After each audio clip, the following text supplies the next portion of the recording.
Baiklah, kita akan memulai ibadah kita pada malam hari ini. Kita akan memuji dan memuliakan nama Tuhan. Sebelum itu, saya menyapa jemaat semua sekalian. Shalom. Shalom. Sekali lagi, shalom. Shalom.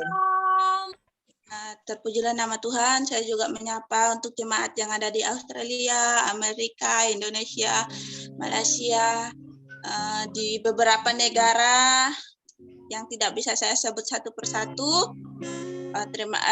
Terima kasih telah mengikuti ibadah bersama dengan kami. Baiklah, kita akan memulai ibadah kita pada malam hari ini. Kita akan mengangkat puji yang mengatakan, Bapakku datang padamu. Kita mulai aja ya. 1, 2, 3. Bapakku datang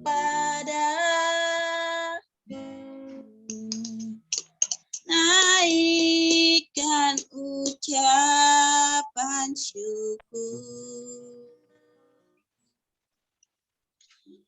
atas kasih anugerah yang indah setiap hari. Akan Bapakku datang padamu. Bapakku datang padamu, naikkan ucapan syukur atas kasih anugerah yang indah setiap hari. Katakan pagi hari. Pagi hari, siang hari, sore dan malam hari, tak hentinya mengucap syukur atas kebaikan. Kita mulai dari awal. Bapakku datang padamu, naikkan ucapan syukur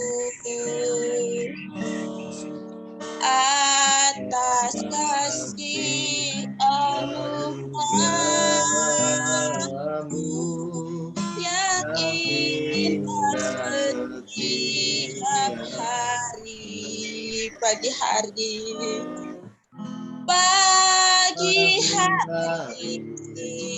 siang hari, sore dan malam hari,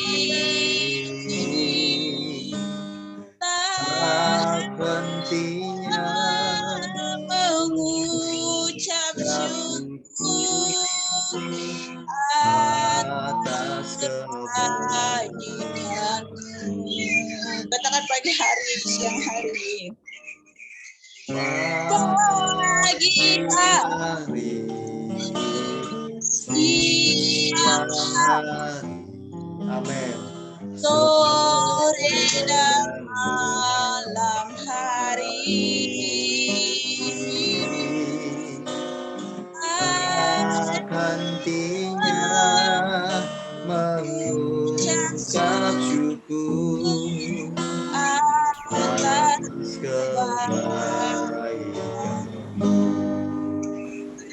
kebaikan.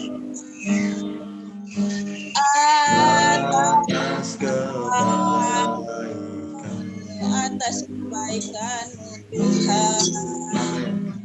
Atas kebaikan. Sekali lagi atas kebaikan. Atas Ya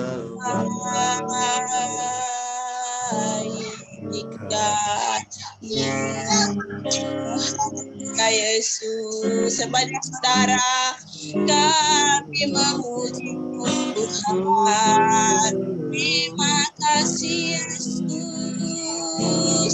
atas segala hikmat-Mu bagi Amin. kami Bapa. Haleluya Yes. Yesus. Amin. Terima kasih Untuk kebaikan-Mu. Terima kasih Yesus untuk kebaikan-Mu.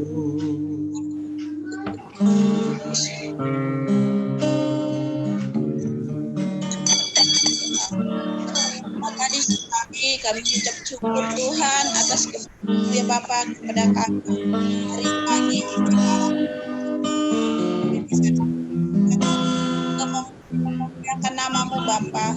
Bapa yang mana Tuhan kami mulai ibadah kami dari Tuhan dan hingga akhir.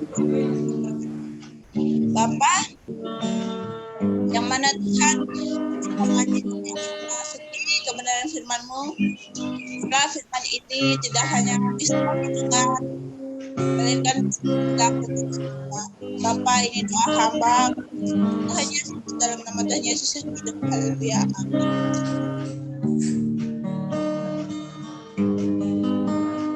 Kita akan tiba saatnya kita akan untuk bersorai bagi nama Dia. Amin.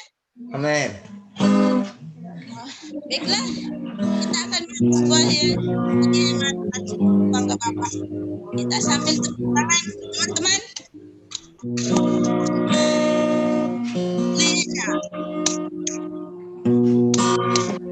Tuhan ya. Bangga Bapa, bukanlah seperti Engkau. Sungguh ku bangga Yesus atas segala pengorbanan-Mu. Tak ingin aku hidup lepas dari kasih-Mu. Kasih-Mu menyelamatkan dan beriku pengharapan. Amin. Kini ku persembahkan apa yang ku miliki. Memang tiada berarti bila dibanding dengan kasih-Mu. Namun ku ingin memberi dengan sukacita di hati. Aku tahu ini menyenangkan hati-Mu. Kita mulai dari awal. Ya, Nek.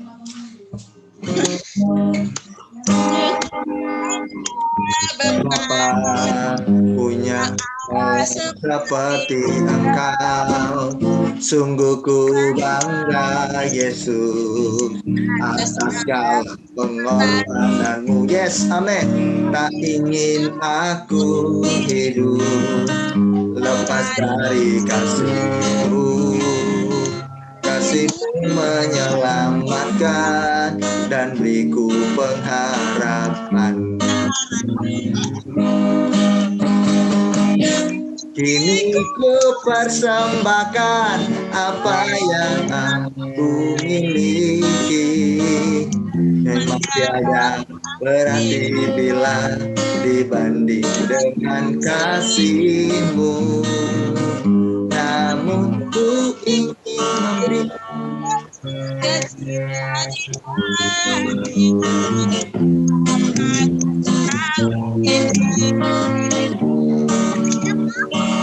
hati-Mu, Yesus. Aku tahu Yesus menyenangkan hati-Mu. Haleluya.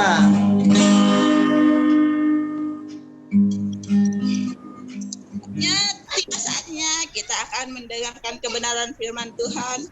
Sebelum itu kita mempersiapkan hati dan pikiran kita akan mengangkat sebuah pujian yang mengatakan dengan kekuatanku, karena kita kekuatan apapun yang kita alami, apapun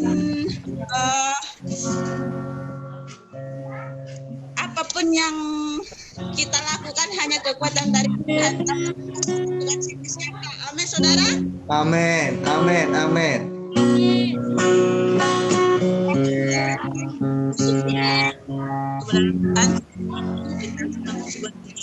Bukan dengan kekuatanmu.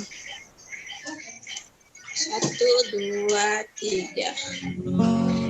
Bukan dengan kekuatan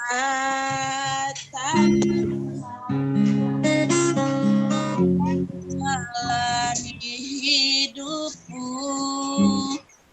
tanpa Tuhan yang di sampingku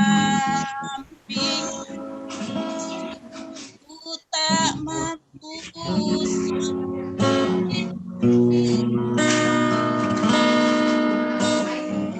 Kaulah kuatku,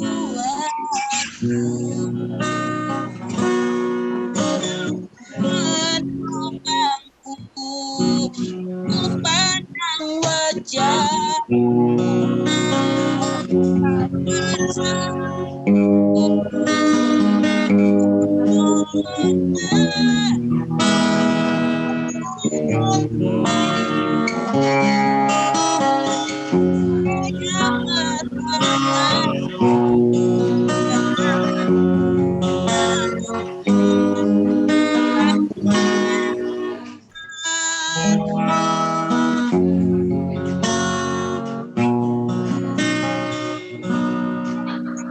ini.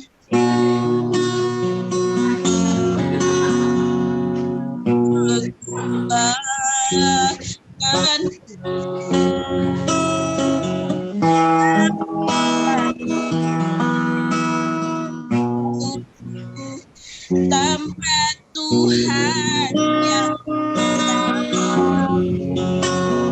Amin, amin.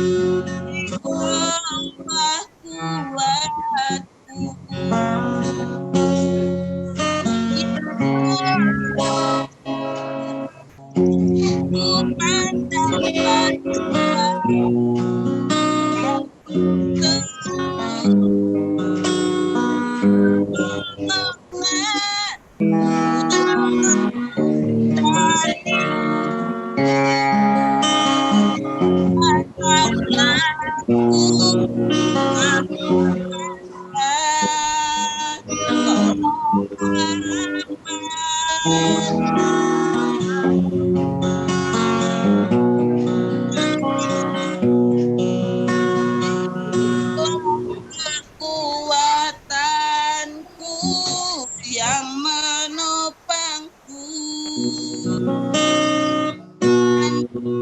wajahmu dan berseru Ku datang darimu,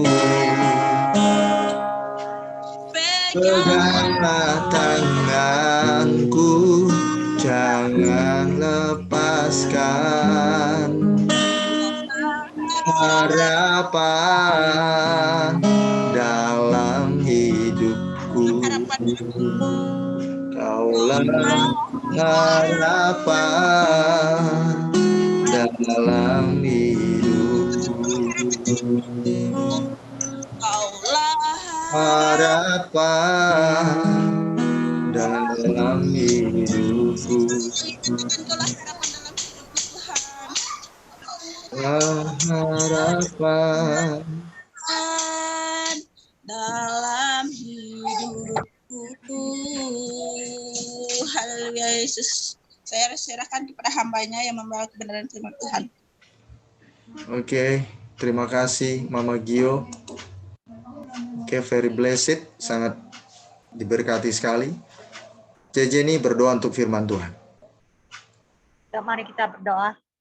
Terima kasih ya Bapak untuk sore hari ini yang Engkau berikan kepada kami sehingga kami mampu untuk mencari wajah-Mu bukan kuat gagah kami, tapi sebuah kasih karunia-Mu dan anugerah-Mu yang Engkau memampukan setiap diri kami untuk datang mencari wajah-Mu. Sungguh berkati kami ya Bapak, berkati kami dengan setiap firman-Mu ya Bapak yang akan disampaikan oleh pemimpin kami ya Kak Beni ya Bapak, urapi kami semua, berkati kami dengan hikmat-Mu ya Bapak, dan berkati kami dengan situasi di mana kami dapat diam di dalam hadirat-Mu untuk mendengarkan setiap firman-Mu. Biar firman yang disampaikan pada malam hari ini menancap di setiap hati kami, yang akan menuntun setiap kehidupan kami, yang akan menjadi pelita dan menjadi yang akan mengubahkan setiap karakter kami itu semakin bertumbuh lebih lagi di dalam Engkau ya Bapak, semakin berkandungan lagi di dalam Engkau ya Bapak, semakin kuat lagi di dalam Engkau, semakin teguh lagi di dalam Engkau ya Bapak, di dalam nama Tuhan Yesus Kristus ya Bapak, kami berdoa dan mengucap syukur ya Bapak. Haleluya, amin. Amin. Oke, selamat malam bagi kita semuanya. Saya sangat bersyukur dan bahagia bisa berjumpa dengan Anda. Ya, sekalipun kita hanya bisa beberapa orang, tapi tidak mengendorkan semangat saya untuk terus menyampaikan firman bagi kita. Ya, dan saya menyapa semua jemaat dimanapun Anda berada. Tuhan memberkati, Tuhan menjaga, Tuhan melindungi, Tuhan melimpahkan segala berkat kebaikannya buat kita semuanya. Amin. Baik, malam ini kita bersyukur kita bisa berjumpa kembali ya, untuk Mama Gio dan Mama Lina, Cejeni, Nong Rosi, dan Itok Sara Tambunan yang sudah menyempatkan waktu, kesempatan untuk kita sama-sama menaikkan syukur kita lewat pujian tadi, atau kita menaikkan sebuah ungkapan dari hati kita yang terdalam, seperti yang lagu kita baru naikkan tadi, bukan dengan kekuatanku ku dapat jalani hidupku. Nah, itu kan sebuah ungkapan dari dasar hati kita bahwa kita nggak mampu tanpa Tuhan. Tanpa Tuhan yang di sampingku. Ini benar sekali. Ku tak mampu sendiri, Engkaulah kuatku yang menopangku. Yes, ku pandang wajah-Mu dan berseru. Ya, itu Sara Tambunan, pandang wajah Tuhan, berserulah kepada Tuhan Yesus selama waktu masih ada. Ya, Tuhan tak akan menolakmu. Tuhan sayang siapapun yang datang berseru kepadanya. Peganglah tanganku, jangan lepaskan, Kaulah harapan dalam hidupku. Tangan Tuhan terus ada sama kita, kepada kita semuanya. Ya, itu Sara Tambunan. Oke, terus berdoa, terus kumandangkan ini di telinga supaya bangkit iman kita dalam mengiring Tuhan. Perlu dikumandangkan ya, biar kita mengingatnya senantiasa. Haleluya. Karena saya sedikit bercerita bahwa pentingnya kata-kata, ketika saya bilang tadi dikumandangkan, selama kami ada di sini, saya mempelajari bahwa di tempat ini, salah satu pensupport, pendukung orang-orang bersemangat, bergairah menjalani hidup, ya, meskipun dalam tantangan apapun, itu ada pengaruh dari perkataan. Dan juga galaunya orang, bertambah down-nya orang, ya, itu juga dipengaruhi oleh kata-kata. Ya, sedikit saya bercerita.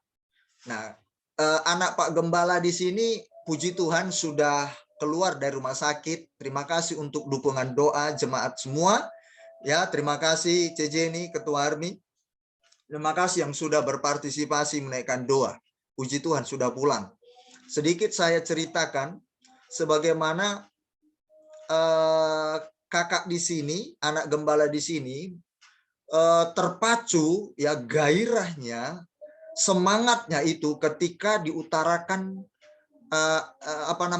kata-kata, motivasi, dorongan, dan firman. Dan itu yang membuat dia terhibur, dan membuat beliau juga bisa tidur nyenyak. Padahal dokter sudah kasih namanya pil penenang. Akibat dari jantung yang diderita dan paru-paru dan sebagainya, itu membuat timbul depresi, ya, depresi, kekalutan seperti itu karena kurangnya oksigen dan jantungnya terlalu kuat berdetak. Ya, nah itu yang dialami beliau. Nah, secara jasmani memang terpengaruh secara psikis, ya kan? Seperti ada rasa takut gitu. Nah, setelah diucapkan kata-kata dorongan, semangat, firman Tuhan berkali-kali, dan dia terpacu tanpa minum obat penenang, dia bisa tidur lelap. Dikasih obat penenang, justru tidak tidur selama di rumah sakit, tidak begitu nyenyak. Nah, ini pengaruh dari mengumandangkan firman Tuhan dalam hidup kita, itu mempengaruhi pendengaran dan gairah kita. Oleh karena itu kita perlu dengar firman berkali-kali. Apalagi kita manusia yang sangat cenderung cepat lupa. Iya toh? Kita cepat lupa. Kalau saya tanya khotbah saya hari Minggu yang lalu, kemungkinan ada yang ingat sedikit, mungkin juga bablas nggak ingat. Ya, Mama Lina sembunyi di balik layar handphonenya. Makanya kita itu perlu tiap kali dengar firman. Saya kalau habis menyampaikan firman ini, kan sebelum menyampaikan saya baca berulang-ulang. Sehingga materi saya bisa hafal, lancar, dan kemudian setelah saya sampaikan firman, saya kembali ulang. Saya merenung seperti itu. Dan juga kembali mengoreksi diri, kata-kata yang salah, mungkin tidak baik, yang saya harus ralat, saya harus ubah. Saya diberikan masukan-masukan oleh para penasihat-penasihat saya, ya, secara khusus jemaat Tuhan. Setiap kali saya sampaikan firman, saya punya juga penasehat, saya juga punya korektor yang tiap kali mengoreksi saya, mana kata-kata yang tidak layak. Itu saya selalu dikoreksi, jemaat Tuhan. Jadi jangan kira saya ini nggak koreksi, saya juga dikoreksi. Ya, nah, tapi satu hal yang istimewa adalah koreksi itu baik. Untuk membangun saya akan terima dengan sungguh-sungguh. Seperti itu. Karena begitu dikoreksi, yang salah berarti orang-orang terdekat saya mau saya semakin lebih baik. Betul? Karena saya dikoreksi. Ya, seperti itu. Kecuali kalau orang yang tidak mau, ingin semakin lebih baik, nggak mau dikoreksi. Nah, itu beda cerita. Oke, itu pilihan seseorang. Baik, sekarang kita akan masuk kepada firman Tuhan. Haleluya, terima kasih Tuhan. Hari ini kita akan belajar dari tema kita di flyer apa, jemaat Tuhan?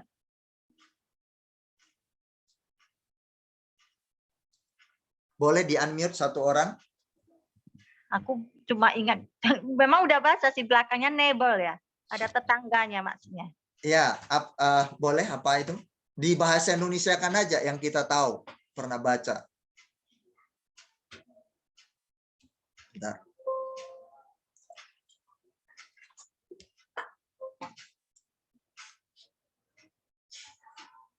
Ya, saya sengaja selalu kirimkan flyer biar gede-gede gitu, enak dilihat, gampang mengingat. Itu kalau nggak salah dia bilang kasihilah sesamamu seperti dirimu ya. Ya, ya, bahasa Indonesianya kasihilah sesamamu manusia seperti dirimu sendiri. Ya, betul. Dalam bahasa Inggris itu dibuat ya neighbor. Neighbor. Kalau di dalam bahasa Indonesia seperti dirimu sendiri. Nah, sebenarnya tetangga itu memiliki arti yang sama dengan sesama. Nanti saya akan jelaskan kenapa Tuhan Yesus bilang kasihilah sesamamu manusia seperti dirimu sendiri, ya, dan juga kenapa Tuhan Yesus bilang dalam Matius 22 ayat 36 sampai 40, ya, kita mau belajar bersama-sama. Kenapa Tuhan Yesus bilang bahwa mengasihi Tuhan itu sama dengan mengasihi sesama seperti diri sendiri, itu sama dengan mengasihi Tuhan. Di dalam ayat itu saya bacakan ya. Anda boleh buka di Alkitab. Kalau ada buku Anda boleh tulis, Anda boleh ulangi ya. Ini, guru, hukum manakah yang terutama dalam hukum Taurat? Singkat cerita, kasihilah Tuhan Allahmu dengan segenap hatimu dan dengan segenap jiwamu dan dengan segenap akal budimu.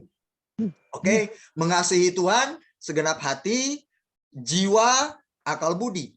Oke. Itulah hukum yang terutama dan yang pertama. Terutama dan pertama. Oke, baik. Dan hukum yang kedua, yang sama dengan. Sama dengan. Oke, yang sama dengan itu. Dengan yang mana? Yang sama dengan yang mana? Dengan kasihilah Sesamamu. Tuhan Allahmu dengan segenap hatimu dan dengan segenap jiwamu dan dengan segenap Ya. akal budimu. Nah, yang sama dengan itu, yang sama dengan mengasihi Tuhan tadi adalah mengasihi sesama seperti diri sendiri. Sama dengan. Jadi tidak ada di hadapan Tuhan itu, aku ini rajin ibadah, kebaktian, itu bukti aku mengasihi Tuhan. No. Tetapi bagaimana kita mengasihi sesama seperti diri sendiri, baru namanya equal. Sama dengan.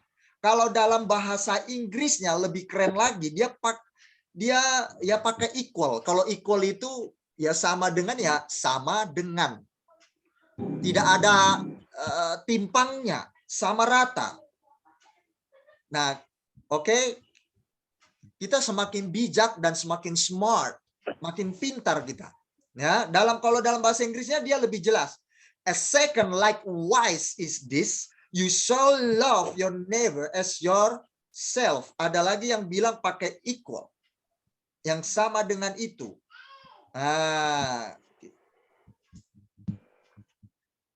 Oke, 38. Ada yang pakai equal di situ. Terjemahannya ada banyak. Ya, nah, sama dengan mengasihi Tuhan itu berarti mengasihi sesama seperti diri sendiri. Nanti ketemu kesimpulannya nanti keren banget. Saya sampai kagum sama Tuhan. Gila Tuhan, this is lumayan Tuhan difficult ini. Menurut saya lumayan Tuhan, agak sulit menurut saya Tuhan. Tapi sebenarnya mudah kalau kami mau sebenarnya. Tapi sulit Tuhan. Secara daging prakteknya Tuhan.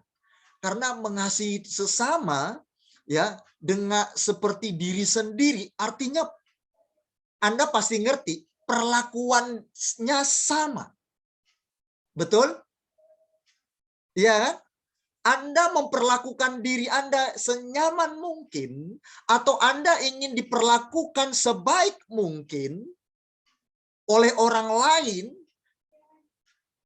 Bagaimana dengan orang lain? Perlakuan kita. Wah, ini saya bilang, wow. Kalau ada ini sedikit saya ceritakan. Kalau saya dengan istri kami belajar. Kalau ada kamar kami, kamar yang utama di rumah kami, ada orang yang butuh tempat yang nyaman, kami akan kasih ke kamar utama. Ya, bukan ke kamarnya yang tidak lebih baik. Kalau katanya ganti, kami ganti nggak masalah. Sedikit simple sederhana ya. Kasur, percaya nggak percaya jemaat Tuhan, saya yakin Anda percaya. Kasur yang kami baru beli berkat dari Anda, pemberian Anda, itu yang kami berikan itu kepada orang yang di rumah, bukan ke kami. Kami itu pakai kasur yang bekas. Ya, karena kita tahu bahwa kita itu yang merasa nyaman. Kalau kita kasih ke orang, orang pun akan merasa nyaman yang sama. Waktu mereka nyaman dan tersenyum dengan tindakan kita, oh so very pleasant. Itu sangat menyenangkan bagi kami. Kesenangan dia, kesenangan kami. Ini sangat, memang secara ini sakit, saudara. Saya jujur mengatakan ini. Mengasihi sesama seperti dirimu sendiri, berarti perlakuanmu tidak beda dengan diri sendiri. Saya bilang, God, this is a very deep. Ini sangat dalam yang kau ajarkan ini. Saya sampai, Bapak, ini dalam sekali. Ya, tidak semudah yang kita bayangkan. Aku mengasihi Tuhan. Aku rajin baca Alkitab. Dalam 3 bulan, perjanjian lama, perjanjian baru, kelar. Saya baca semua. Saya rajin berdoa. Satu hari dalam 10 kali. Berdoa dalam 1 hari. Berpuasa berkali-kali, sebulan penuh. Nanti saya akan hubungkan dengan ayat ini. Kenapa ayat ini muncul, kasihilah sesamamu manusia? Saya berikan latar belakangnya. Tentu ada dasarnya Tuhan berbicara begitu. Karena orang Yahudi, mereka sangat fanatis dengan suku mereka, bangsa mereka. Ini menambah pengetahuan. Orang Yahudi sangat fanatis dengan agama, keyakinan, dan bangsa mereka. Bagi orang Yahudi, nanti Anda bisa baca dalam Kisah Para Rasul 10, itu seru sekali. Ayat 10-36. Orang Yahudi menganggap non-Yahudi atau kepercayaan di luar Yahudi adalah like animal. Seperti binatang. Jadi di luar non-Yahudi, kepercayaan Yahudi, kita ini binatang. Aku manusia, tapi like animal. Di hadapan Tuhan kita nggak berharga seperti mereka. Pandangan mereka itu, karena mereka umat pilihan Tuhan, Tuhan berbicara ke mereka, dipilih Tuhan menjadi umatnya. Jadi ya, bangsa lain, manusia lain itu dianggap mereka itu najis. Hina, rendah, binatang.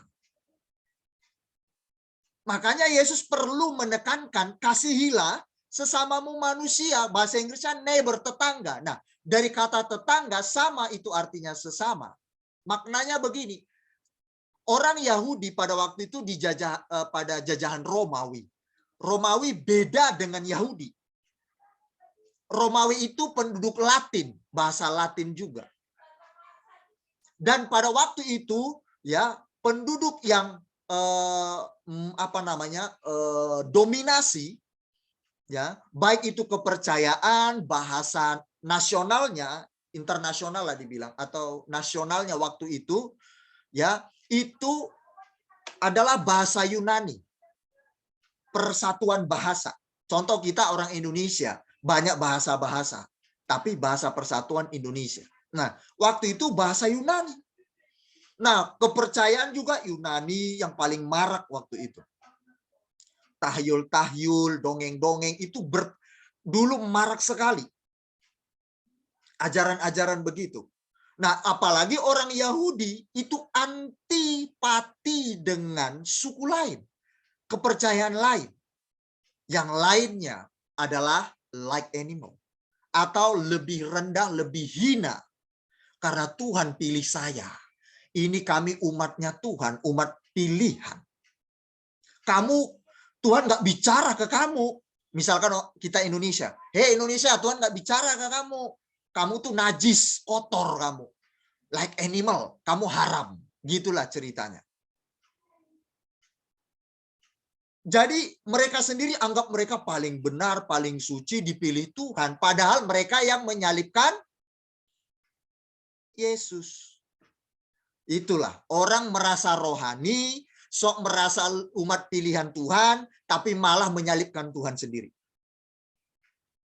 Nah, Yesus bilang, makanya pakai kata tetangga. Tetangga itu maksudnya itu sesama, itu tadi yang sebelahnya, yang tidak dikenal, yang mereka rasa orang asing, yang merasa non-Yahudi. Yunani, Latin, dan berbagai macam suku bangsa. Barulah muncul kata itu. Kasihilah sesamamu manusia, tetanggamu, orang yang di sekitarmu. Yang kamu lihat asing menurutmu, yang bukan seagamamu, yang bukan satu kepercayaanmu dan sebangsamu. Membuka mata Yahudi ini, para murid-muridnya dan orang-orang Yudaisme ini. Atau orang Yahudi yang sudah percaya Yesus, yang udah masuk Kristen. Tapi masih antipati. Kisah para Rasul 10. Ayo, saya bacakan, Anda buka, saya baca cepat, perhatikan. Ini, sampai Tuhan sendiri menunjukkan binatang haram. Lalu diartikan sendiri sama Tuhan. Diberikan pengertian bagi Petrus. Nanti lihat di sini. Saya baca dengan cepat. Kisah para Rasul 10 ayat 10:36. Ikuti saya. Ia merasa lapar dan ingin makan, tetapi sementara makanan disediakan, tiba-tiba rohnya diliputi kuasa ilahi. Tampak olehnya langit terbuka, dan turunlah suatu benda berbentuk kain lebar yang bergantung pada keempat sudutnya. Coba, kain lebar pada keempat sudut. Yang diturunkan ke tanah. Oke, saya baca dan ikuti ayat yang di handphone Anda. Di dalamnya terdapat pelbagai jenis binatang berkaki 4. Binatang menjalar dan burung. Kedengaranlah olehnya suatu suara yang berkata, bangunlah hai Petrus, sembelihlah dan makanlah. Tuhan pakai ini sebuah ilustrasi binatang. Mengapa? Karena pandangan mereka, ya Petrus kan orang Yahudi. Pemahamannya Yudaisme dulu. Dia baru percaya Yesus, pengikut Yesus. Tapi tetap anggapan mereka yang beda sebangsanya, sesukunya, atau keyakinannya binatang. Orang najis, haram. Makanya Tuhan pakai cara itu. Jadi masuk akal. Sesuai dengan pemahaman mereka. Tuhan bilang begini. Sembelih dan makan katanya. Terus Petrus menjawab. Tidak Tuhan, tidak. Sebab aku belum pernah makan sesuatu yang haram, yang tidak tahir. Nah, coba. Tuhan pakai pemahaman dia, pakai pengertian dia yang menganggap orang tadi haram. Kafir. Rendahan. Lebih mulia mereka di pandangan Tuhan menurut mereka. Makanya jangan pandang remeh orang, anggap lebih rohani, lebih benar kita, baik suku, bangsa, bahasa, ataupun kepercayaan. Nah, ini dia. Kedengaran pula untuk kedua kalinya suara yang berkata kepadanya, 2 kali, berarti ditegaskan, diteguhkan. Apa yang dinyatakan halal oleh Allah, tidak boleh engkau nyatakan haram. Nah, ini penting. Hal ini terjadi sampai 3 kali bahkan. Dan segera sesudah itu terangkatlah benda itu ke langit. Saya baca cepat. Petrus bertanya-tanya di dalam hatinya. Apa kiranya arti penglihatan yang telah dilihatnya itu? Dia bertanya. Ini serius. Ini menambah pengetahuan waktu Anda nanti baca Alkitab. Jadi ada paralel. Anda mudah paham. Kalau enggak nanti bingung maksudnya apa. Kalau saya serius kalau mau belajar Alkitab. Enak jadinya. Terbuka. Sementara itu telah sampai di muka pintu orang-orang yang disuruh Cornelius dan yang berusaha mengetahui di mana rumah Petrus. Mereka memanggil seorang dan bertanya, apakah Simon yang disebut Petrus ada menumpang di rumah itu? Dan ketika Petrus sedang berpikir tentang penglihatan itu, berkatalah roh, ada 3 orang mencari engkau, bangunlah. Ini, turunlah ke bawah dan berangkatlah bersama-sama dengan mereka. Jangan bimbang. Sebab aku, kata Tuhan, roh tadi itu, yang menyuruh mereka kemari. Lalu turunlah Petrus ke bawah dan berkata kepada orang-orang itu, akulah yang kamu cari. Nah, luar biasa bukan? Apakah maksud kedatangan kamu? Jawab mereka. Bentar, saya minum.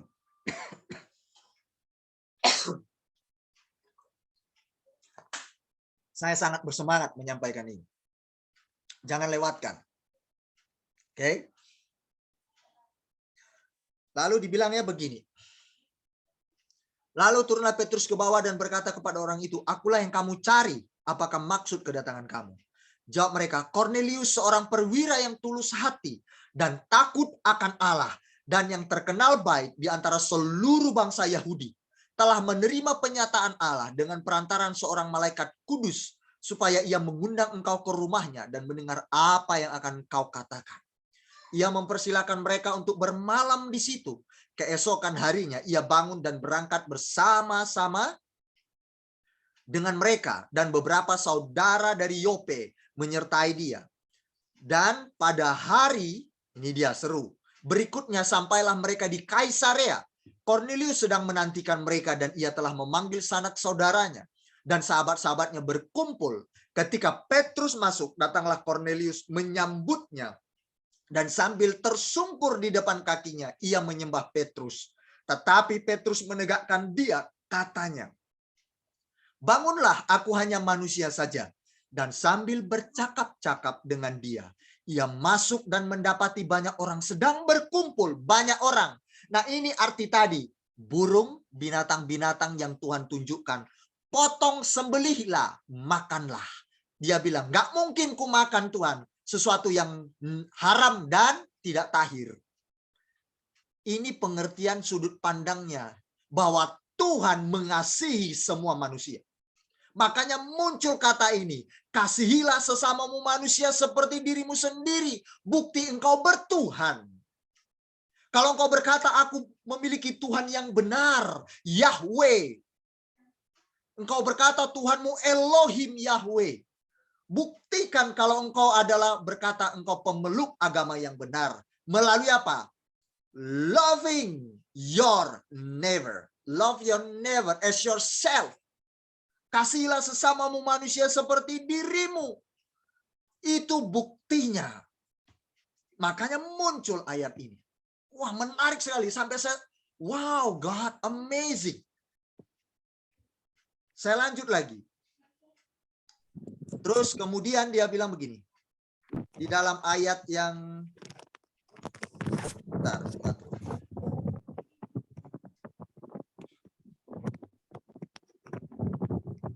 Ayat 25. Ketika Petrus masuk, datanglah Kornelius menyambutnya dan sambil tersungkur depan kakinya menyambut Petrus. Oh, 28. Ia berkata kepada mereka. Ini, ada banyak orang di situ kan? Kamu tahu betapa kerasnya larangan bagi seorang Yahudi untuk bergaul dengan orang-orang yang bukan Yahudi. Coba, dilarang bergaul orang-orang Yahudi dengan non-Yahudi. Makanya dibilang haram. Kalau ketemu Yahudi dengan non-Yahudi, berarti mereka tercampur baur kenajisannya. Jadi nggak bisa bersentuhan. Anda tahu, kita nggak perlu membahas ini. Saya pernah melihat dalam agama dan kepercayaan tertentu. Kalau ketemu dengan kita, salaman aja pun najis, nggak mau bersentuhan. Saya pernah berjumpa dengan orang seperti itu. Dan agamanya saya tidak perlu kasih tahu. Ditolong orang pun dia nggak mau. Ya, sama seperti itu nih. Jadi kalau ketemu dengan orang bersentuhan aja, kalau dia non kita, najis. Nggak mau bersentuhan. Makanan kita pun nggak mau dicicipi. Bahkan, ya, saya pernah, bahkan punya, titik-titik. Anda sudah mengerti lah itu. Sampai duduk saja, begitu kita duduk, tek di lantainya, itu dilap. Kalau gelas minum, dibuang. Ada begitu fanatiknya, tetapi tidak punya kasih. Apakah itu bentuk kita bertuhan yang benar? Apakah Tuhan yang benar seperti itu ajarannya? Secara fakta dan logika, kalau dalam bahasa ekstrimnya, radikalnya, you are a liar. Anda dan saya pendusta. Kita mengasihi Tuhan, tapi kita begitu jijiknya sama orang. Kita anti menjauh dari orang, merasa diri paling benar. Kalau disentuh kita najis. Saya mau tanya jemaat Tuhan, Yesus waktu dikerumuni orang bersentuhan enggak? Bersentuhan. Bahkan perempuan pendarahan 12 tahun menyentuh dia. Apa kata Tuhan Yesus? Najis. Perempuan yang ketahuan bersundal, mau dilempari pakai batu, apakah bersentuhan dengan Yesus? Sangat bersentuhan. Yang menyeka rambut Yesus siapa? Perempuan itu juga. Perempuan sundal itu juga. Tapi apakah Yesus merasa najis? No. Dia menyayangi, merangkul, memeluk. Tuhan Yesus tidak menolak, Tuhan Yesus tidak menghakimi, Tuhan Yesus tidak mengungkit masa lalunya. Tuhan Yesus tidak semakin mempermalukan dia. Masakan kita manusia, mohon maaf, banyak dosanya. Mungkin penipu, penjilat, mungkin kita berbagai macam lah dosa yang kita lakukan, terus kita najis dengan orang. Yesus saja nggak seperti itu, dia kudus, beliau suci tanpa dosa cacat sedikit pun. Tidak seperti itu, masakan kita seperti itu, mempermalukan orang, mengungkit dosa orang. Berarti kita lebih dari Yesus. Ini mengubah paradigma pemikiran orang Yahudi waktu itu, termasuk murid-muridnya. Meskipun percaya Yesus sudah. Meskipun mereka sudah termasuk orang Kristen. Murid-muridnya Yesus sudah percaya Yesus, termasuk orang Kristen mereka itu. Tapi Tuhan merombak pemikiran mereka yang dulu harus dibuang, dibersihkan. Ingat tadi malam tentang pertobatan Rut? Kalau bertobat, sukunya, bangsanya masuk nyemplung ke mertuanya semua. Termasuk keyakinannya. Itulah bertobat. Pemahaman semua harus berubah. Enggak dipertahankan lagi pemahaman kita, budaya kita, sukuisme kita, kebenaran diri sendiri. Udah enggak ada lagi tuh bertahan. Udah enggak pakai. Itu bertobat.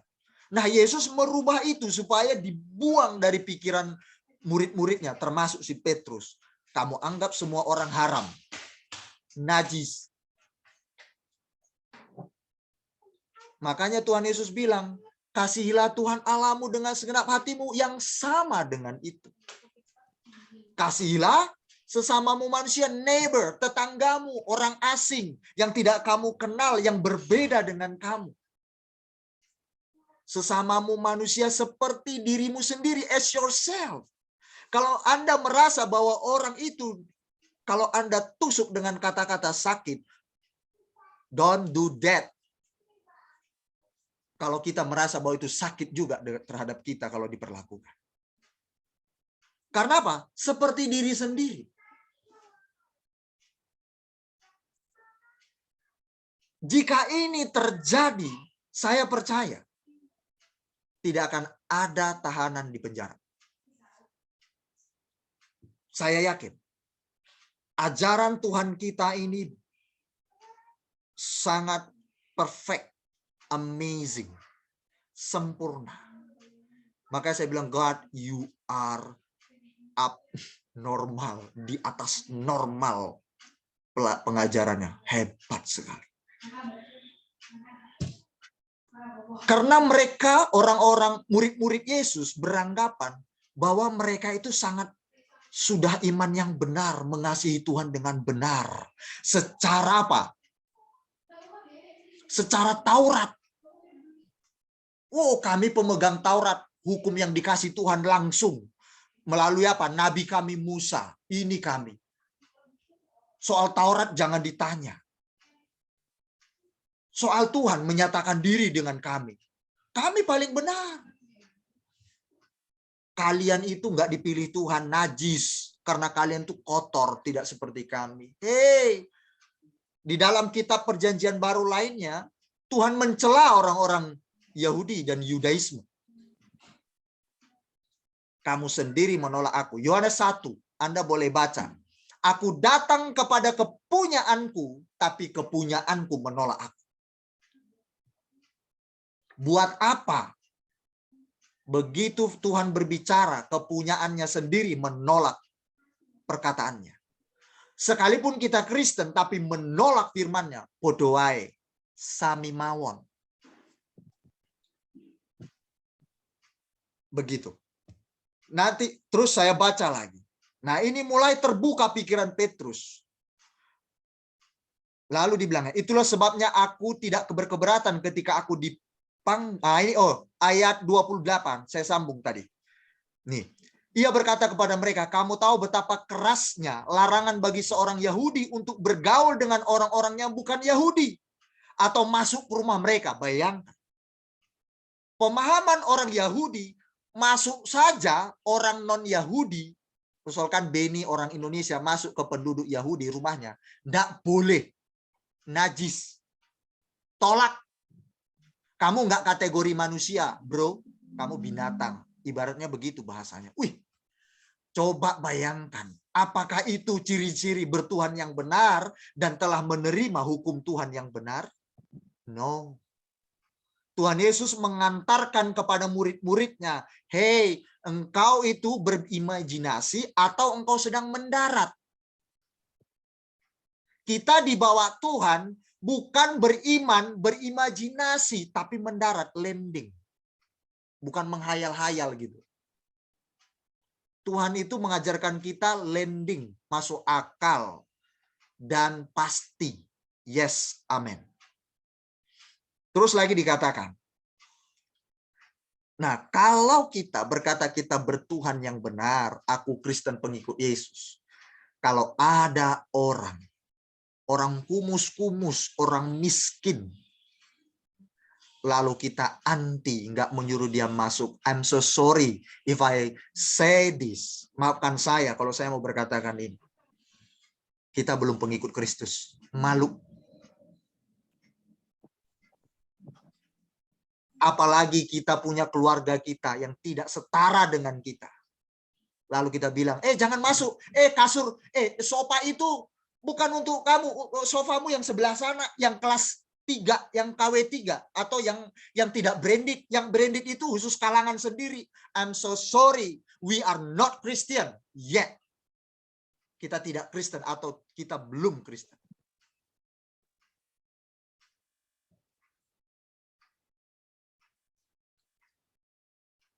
Kami belajar melakukan ini terus. Pengamen, pedagang-pedagang keliling datang ke rumah, Pak, singgah dulu. Mau makan, Pak? Mau minum kopi atau teh? Pas kebetulan saya punya kopi dan teh dan susu. Mau yang susu, Pak? Mau makan, Pak? So very nice. This is love.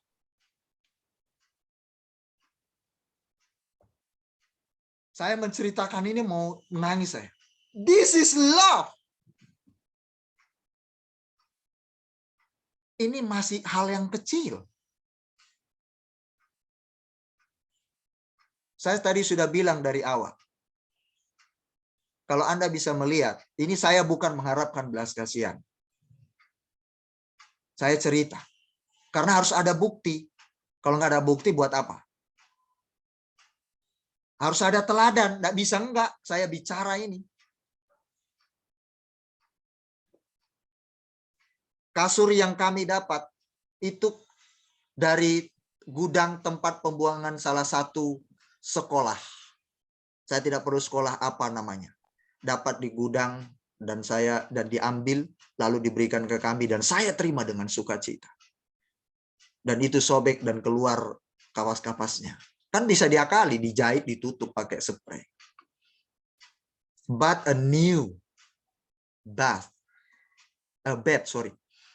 tempat tidur, we gave to them. Kami beri mereka. Kami sepakat dengan istri. Mas, sayang katanya. Apa Hani? Saya bilang. Kita kasih ke mereka saja. Siap. Come on. Rumah siapa? Tempat tinggal siapa? Mengasihi sesamamu seperti dirimu. Tidak mudah manusia melakukan ini sekalipun pendeta.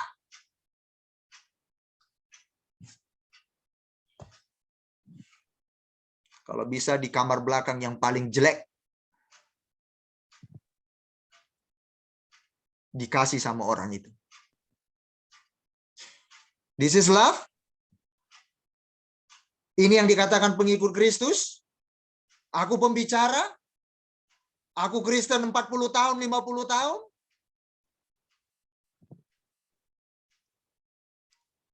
Tuhan Yesus merombak. Lalu dibilang begini. Tetapi Allah telah menunjukkan kepadaku, baru sadar si Petrus. Tetapi Allah telah menunjukkan kepadaku bahwa aku tidak boleh menyebut orang najis atau tidak tahir. Ayat 28 tadi. Ayat 29. Itulah sebabnya aku tidak berkeberatan ketika aku dipanggil lalu datang kemari. Runtuh pemahaman si Petrus. Gugur budayanya, gugur keyakinannya selama ini yang dia pegang tentang antipati, merasa najis orang lain. Gugur, jepret. Baru sadar dia. Baru aku tahu Tuhan menunjukkan itu katanya. Baru sadar. Mungkin hari ini baru kita tersadar, mungkin. Wah, baru tahu aku ini. Padahal udah bertahun-tahun aku dengar firman ini.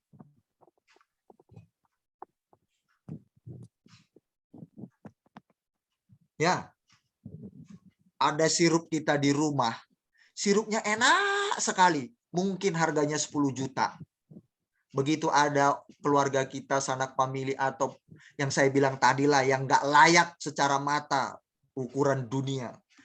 Ada sirup harga 20 juta, 15 juta kita kasih teh. Tega sekali kita. Itu masih urusan sirup. Oke? Terakhir langsung saya langkahi saja. Nih, baru dia mengerti ayat 34. Kisah 10 ayat 34. Baru dia ngerti tadi kan? Ayat 34. Lalu mulailah Petrus berbicara, katanya. Sesungguhnya aku telah mengerti, baru paham, bahwa Allah tidak membedakan orang. Setiap orang dari bangsa manapun yang takut akan Dia dan yang mengamalkan kebenaran berkenan kepadanya. Itulah firman yang ia suruh sampaikan kepada orang-orang Israel. Nah, orang Israel kan? Yaitu firman yang memberitakan damai sejahtera oleh Yesus Kristus yang adalah Tuhan dari semua orang. Yesus itu adalah Tuhan bagi semua orang. Bagaimana membuktikannya? Kasihilah sesamamu manusia seperti dirimu sendiri. Pemahaman orang-orang Yunani dan orang-orang Romawi waktu itu, dan yang tidak diketahui apa agamanya, tapi ada banyak kepercayaan dulu terhadap dewa-dewi. Ya. Nah, secara kasta, kalau orang itu miskin, itu berarti kena kutuk. Nah, selalu makanya ada yang namanya korban. Supaya apa? Tolak bala. Para dewa-dewi kasihan. Dan kemudian mencurahkan berkatnya. Tolak bala. Tapi dengan cara memberikan korban, merayu dewa-dewi supaya memiliki belas kasihan.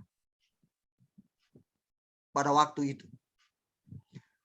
Bahkan sampai ada yang mengorbankan manusia. Anaknya sendiri dikorbankan ke dewa-dewinya. Atau kepada para Tuhan mereka. Anaknya sendiri dikorbankan. Kapan-kapan saya akan singgung itu, saya akan kasih ayat di Alkitab. Ada yang mengorbankan anaknya sendiri di masa zamannya Yesus. Yesus ada ngomong kayak gitu. Coba bayangkan. Supaya tolak bala. Nah, Kalau terjadi malapetaka berarti para dewanya, Tuhannya marah. Makanya mereka beribadah, berikan korban persembahan baik itu binatang maupun manusia. Bahkan juga jemaat Tuhan ada yang namanya askese. Ya, askese. Askese itu kalau mau menghadap Tuhan itu dia melukai dirinya. Dia gores, dia potong-potong kulitnya, bahkan dia bentur-benturkan kepalanya. Pokoknya dia lukai tubuhnya, lalu dia berjalan merangkak. Nanti Anda googling aja, askese itu, lihat ada gambar nanti ditunjukkan di situ. Nah, dia melukai dirinya sendiri supaya apa? Memohon belas kasihan Tuhan ketika mereka terluka-luka datang kepada dewanya, Tuhannya, dan Tuhannya menjauhkan bala. Nah, kalau orang miskin itu dijauhi. Orang gila, orang sakit itu dianggap orang terkutuk, Tuhan marah dengan mereka. Para dewa-dewi dan lain sebagainya. Nah, itu secara umum global pemahaman yang non-Yahudi. Dan Yahudi pun dirombak sama Yesus. Bahwa semua orang dikasihi oleh Tuhan. Muncullah ayat itu, kasihilah sesamamu manusia seperti dirimu sendiri, yang sama dengan mengasihi Tuhan. Oke, bisa diterima, masuk akal ajaran Yesus? Keren ya ajaran Tuhan kita. Yesus Kristus luar biasa. Saya bilang, Tuhan, so very tinggi sekali ajaranmu Tuhan. Wow. Saya sampai benar mikirkan ini. Wah Tuhan, tapi mau nggak mau. Anak-anak raja harus seperti rajanya. Karena kita keturunan raja. Pasti turun kepada anak-anaknya. Yang mau diwariskan ke kita adalah wataknya beliau. Raja kita Yesus Kristus. Tuhan kita dan Juru Selamat. Karena kita pengikut Yesus, mau nggak mau, kita harus seperti beliau. Sakit iya jemaat Tuhan. Saya jujur mengatakan ini. Sakit. Secara daging tidak enak. Ya, jemaat Tuhan.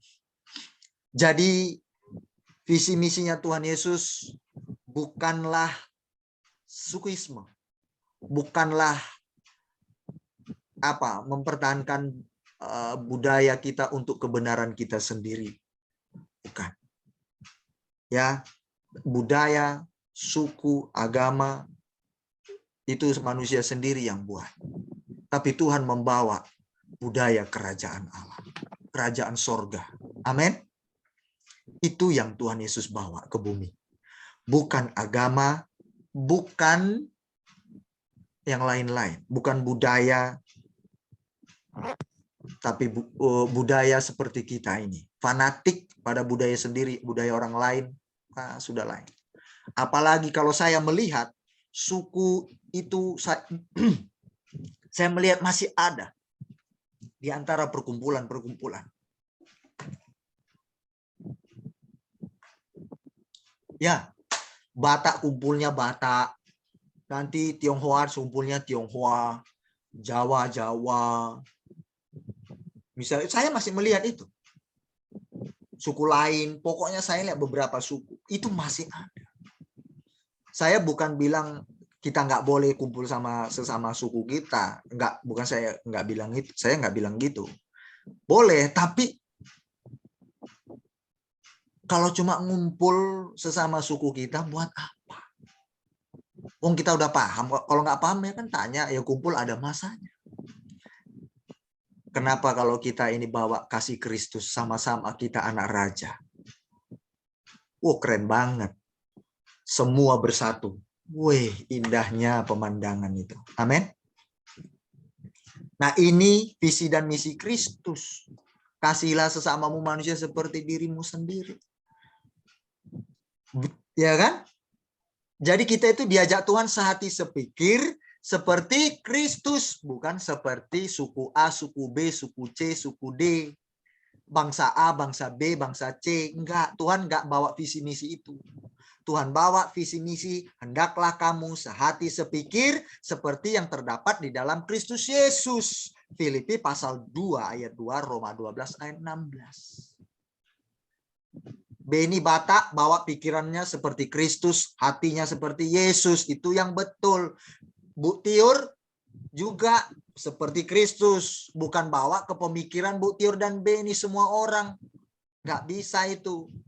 Cejeni suku Tionghoa nggak mungkin mau dibawa ke pemikiran suku Tionghoa, tapi Alkitab mencatat suku semua bangsa seperti pikiran Kristus. Hatinya Yesus, pikiran Yesus, tindakan Yesus. Itu baru betul. Akhirnya kita satu apa? Satu destiny, tujuan yang sama. Jelas. Dan saya percaya indah. Begitu saya datang, Cejeni datang ke rumah saya, kita sambut, ini anak Tuhan Yesus.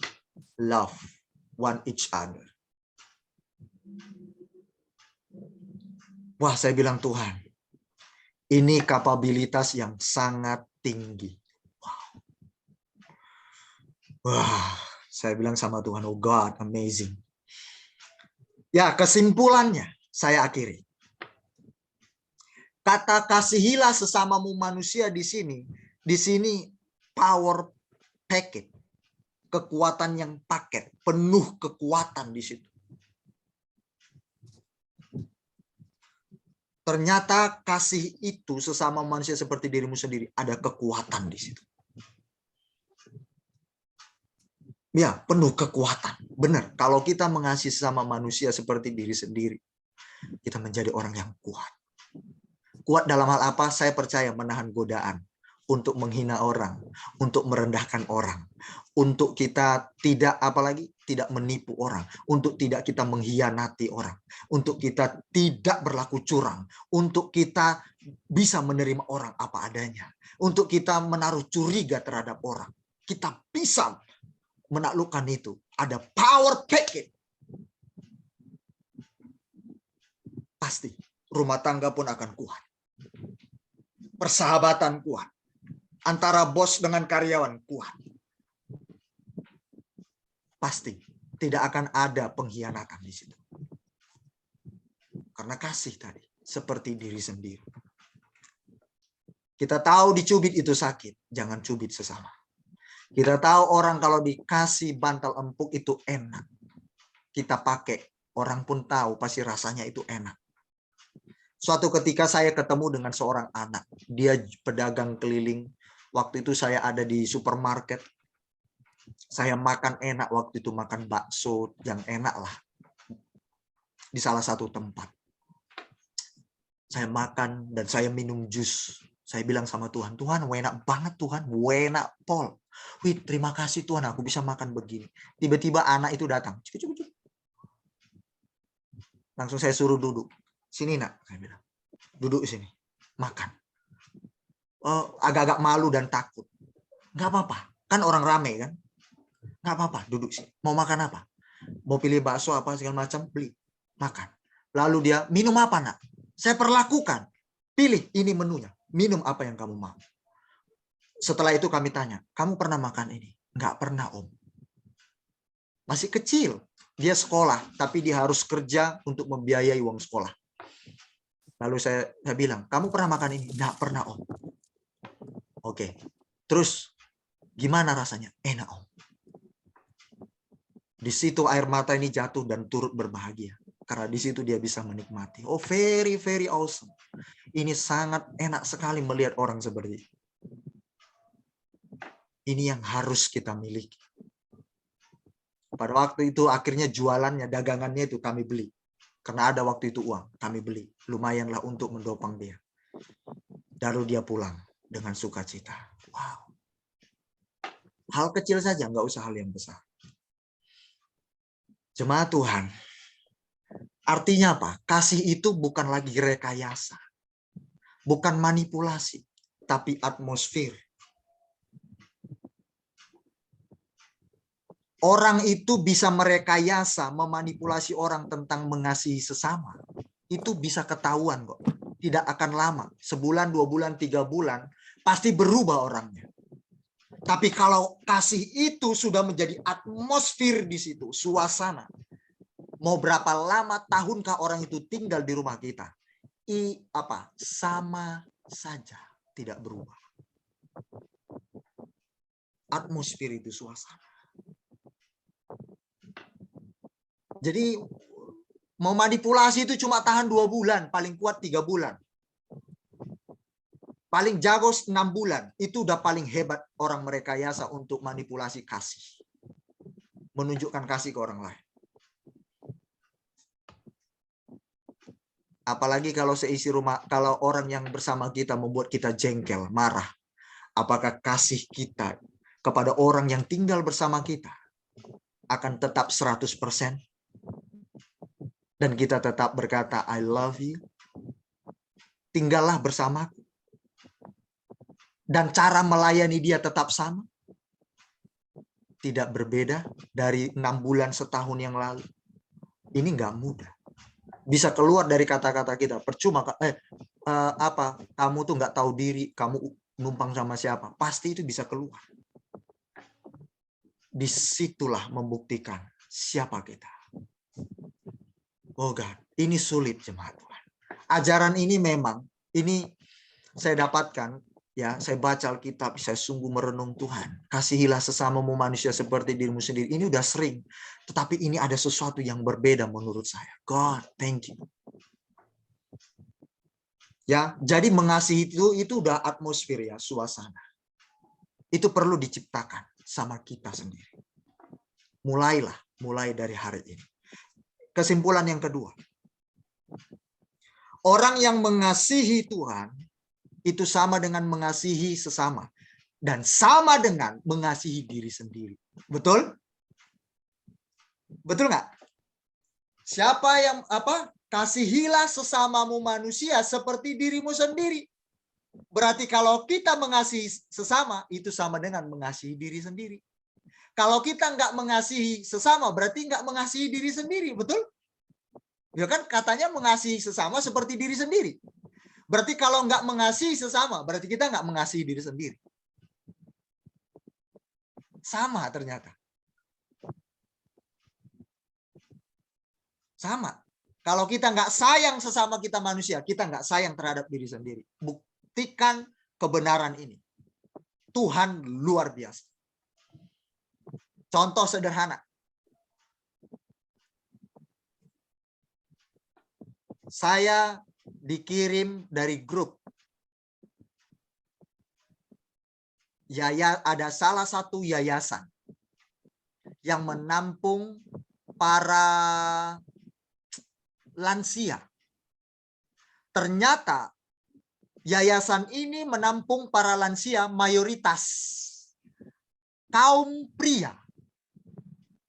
Ini saya bicara kaum pria ya, karena semua jemaat mendengar ini.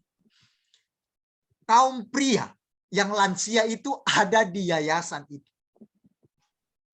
Nah, diambil sama pemilik yayasan ini, foundernya.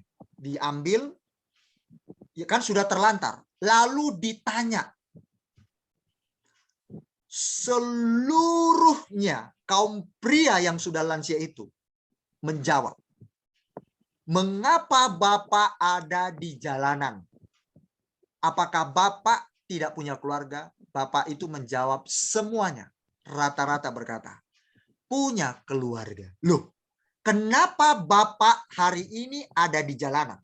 Jawabnya, saya atau kami dibuang para istri-istri dan anak kami. Karena apa? Waktu kami muda, waktu kami masih kuat bekerja, kami masih jaya memperoleh duit yang banyak. Istri kami hianati, kami buang, dan anak kami. Lalu ketika mereka sudah tua, sudah loyo, tak punya tenaga, tidak menghasilkan apa-apa secara uang. Begitu dia mau balik kepada istrinya, dicampakkan. Balik kepada anaknya, dibuang. Jadilah mereka gelandangan. Itu faktanya. Orang yang tidak mengasihi sesamanya sama dengan tidak mengasihi dirinya sendiri. Orang yang suka melukai orang lain, tidak mau mencintai sesamanya, pasti manusia juga tidak akan sayang dengan kita. Begitu kita mau minta tolong karena kita nggak jadi berkat, jahatnya minta ampun, ibaratnya begitu.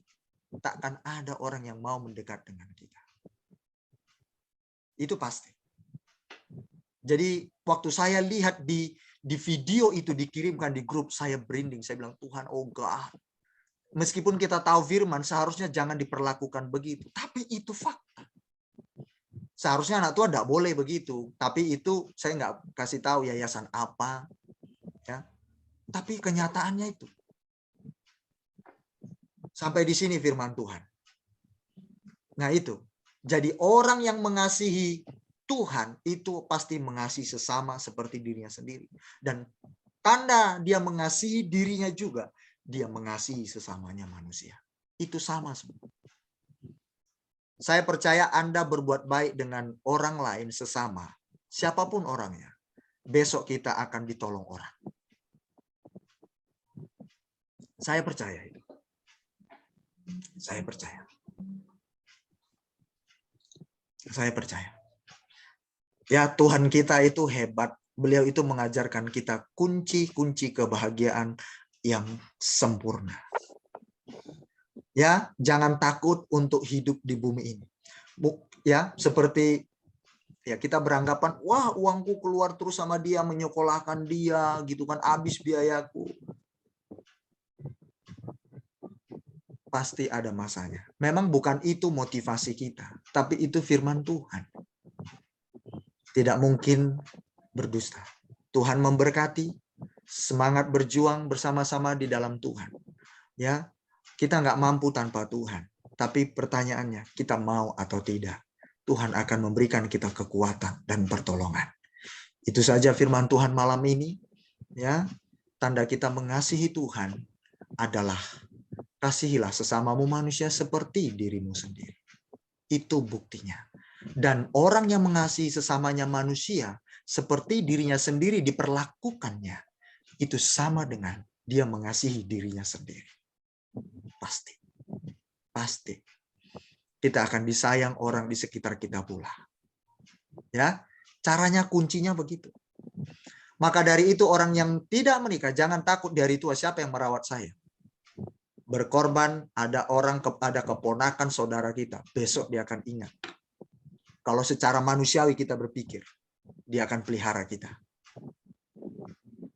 Istri saya berkata, ya istri saya ngomong begini sama saya. Kita menyekolahkan anak 45. Ya, sayang, nanti mereka pasti perhatikan kita semuanya. Saya sangat terharu. Itu sebenarnya sudah dilakukan istri saya dari sejak dulu sebelum saya menikah.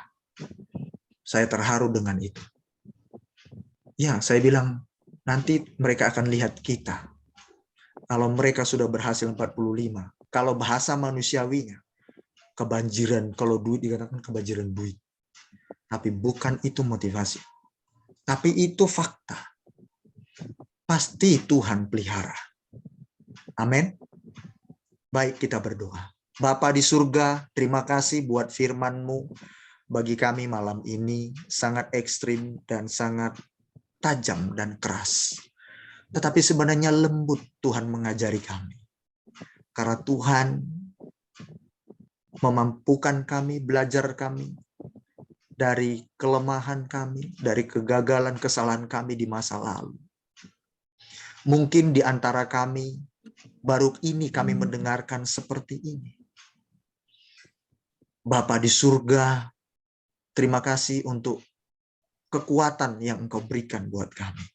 Atau mungkin suatu teguran, atau mungkin suatu peneguhan dengan apa yang sudah kami lakukan selama ini. Bapa, kami manusia yang biasa.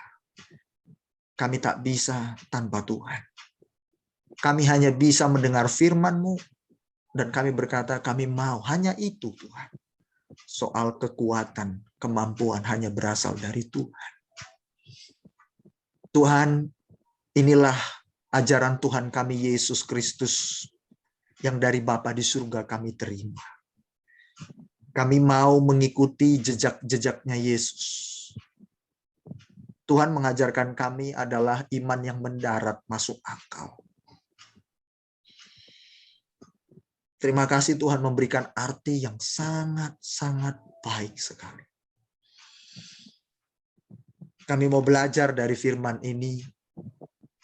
Kami boleh berkata kami adalah agama yang terbaik. Kami bisa saja berkata kami menerima Injil yang benar, iman yang benar hanya di dalam Yesus. Yes. Tetapi apakah kami juga mau menghidupi firman itu dalam diri kami? Bapa, ini tidak mudah secara daging. Karena semua kami manusia inginnya nyaman, enak. Tuhan, tapi kami adalah orang-orang pengikut Kristus. Terima kasih Bapa. Dan malam ini biarlah firman-Mu terus berbicara, menguatkan, meneguhkan. Bahkan Roh Kudus yang terus berbicara buat kami, diingatkan akan firman ini. Di sepanjang aktivitas kami, sepanjang nafas kami menganut agama Kristen atau pengikut Yesus. Sampai berhembus nafas ini terakhir, kami tetap hidup di dalamnya. Bapa di surga, terima kasih. Dalam nama Tuhan Yesus. Dan malam ini Tuhan, hamba berdoa untuk seluruh jemaat-Mu, seluruh para pengurus, keluarga jemaat Kristus overseas dimanapun berada. Di beberapa negara, 18 negara yang kami ketahui. Bapa di surga, terima kasih buat mereka yang militan. Terima kasih untuk kekuatan yang Tuhan anugerahkan bagi mereka semua, termasuk hamba-Mu. Terima kasih untuk pelatihan-pelatihan yang terus kami hadapi setiap hari. Tuhan selalu memberikan kami kesempatan untuk kami terus mau berjuang di dalam anugerah, kekuatan, kasih karunia Tuhan. Dan terima kasih Tuhan, untuk tiap kali kami dengar firman, kami diperlengkapi sampai kami menjadi sempurna seperti yang Engkau kehendaki. Terima kasih Bapa di surga, kesempatan malam ini kami masih bisa berkumpul bersama-sama, mendengarkan firman-Mu, belajar. Terima kasih Tuhan. Berkati semua jemaat-Mu. Hari-hari ini apa yang mereka butuhkan. Biar mereka ketika mendengar firman ini, mereka tidak khawatir lagi. Baik yang masih single, siapa yang akan merawat hidup mereka di hari tua. Baik yang sudah berumah tangga, yang belum punya anak, mereka termotivasi. Baik juga bagi mereka yang sudah berkorban selama ini dengan segenap hidup mereka kepada sesama manusia seperti diri mereka sendiri. Firman hari ini menghiburkan mereka, menyegarkan jiwa mereka dalam nama Yesus. Ini yang kami mau Tuhan, firman yang seperti ini.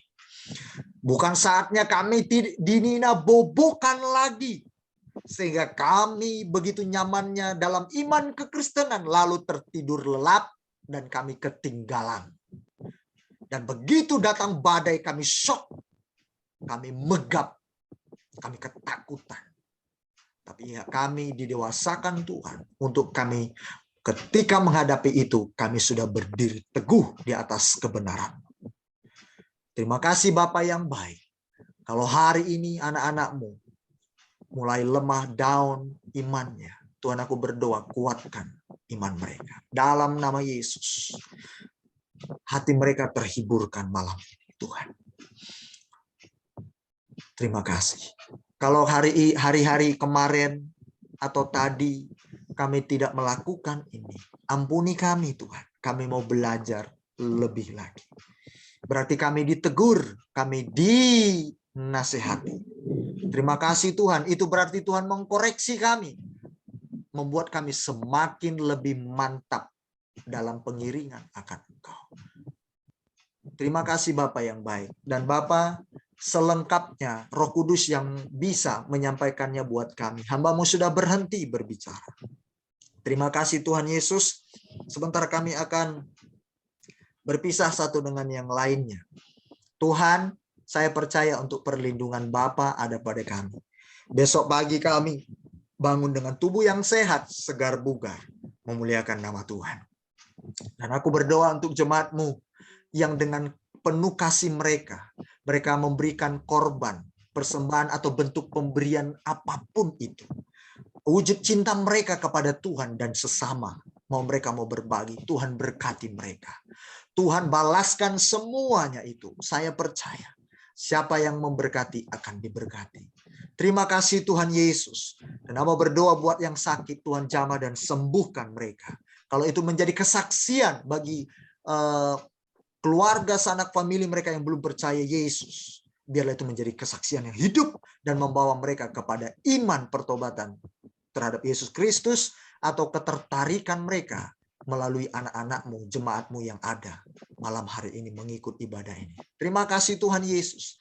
Dan Aba juga berdoa Tuhan untuk jemaat-Mu hari ini, suami-suami mereka yang sedang bekerja jauh dan terpisah. Saya berdoa Tuhan berikan semangat bagi para ibu-ibu rumah tangga jemaat-Mu ini Tuhan. Bahwa Tuhan ada bersama dengan mereka sebagai suami, sebagai bapa, sebagai sahabat, sebagai teman karib yang menemani mereka di kala mereka sendiri. Mereka bersama dengan Tuhan. Terima kasih Bapa yang baik. Untuk mereka yang kekurangan, Tuhan, keuangan, yang mereka butuhkan, kebutuhan mereka. Tuhan, saya percaya Tuhan cukupkan dengan perkara-Mu yang ajaib dan dengan cara-cara-Mu sehingga mereka melihat tangan Tuhan yang besar, iman mereka bekerja. Tuhan tak pernah meninggalkan mereka Tuhan. Sehingga kesaksian mereka, kesaksian yang hidup dalam nama Tuhan Yesus. Terima kasih Bapa yang baik.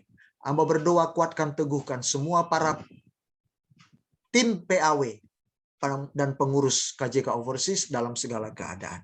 Dalam nama Tuhan Yesus. Dan Bu Tiur yang terus ada bersama dengan kami, yang akan bergabung dengan tim pelayanan ini di KJK Overseas di Tiongkok dan Indonesia. Salah satunya beliau yang akan tergabung. Bapa, kuatkan hatinya, kuatkan iman dan mentalitas kerajaan Allah memenuhi hidupnya, menyala-nyala mengiring Engkau Tuhan. Dan saat-saat ini dia sedang bekerja di salah satu tempat salon. Tuhan, biar pengharapan anak-Mu ini adalah hanya Engkau. Sarana Engkau memberkati adalah tempat pekerjaan di mana beliau bekerja. Tetapi yang memberkati adalah Tuhan sendiri. Tuhan, kuatkan, teguhkan ini di hati beliau. Semangat baru, sukacita baru memenuhi hidupnya. Dalam nama Yesus.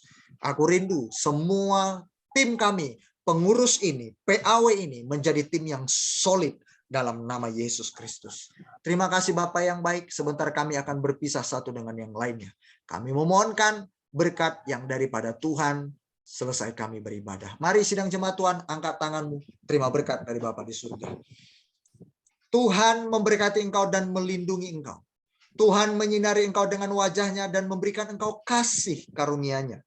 Tuhan menghadapkan wajahnya kepadamu dan memberikan engkau damai sejahtera. Terimalah berkat ini di dalam satu nama yang berkuasa. Tuhan kita, Yesus Kristus, Putra Tunggal Bapa yang diutusnya bagi kita untuk menyelamatkan kita. Haleluya. Yang menerima berkat ini dengan yakin berkata, amin. Amin. Amin. Tuhan Yesus memberkati kita.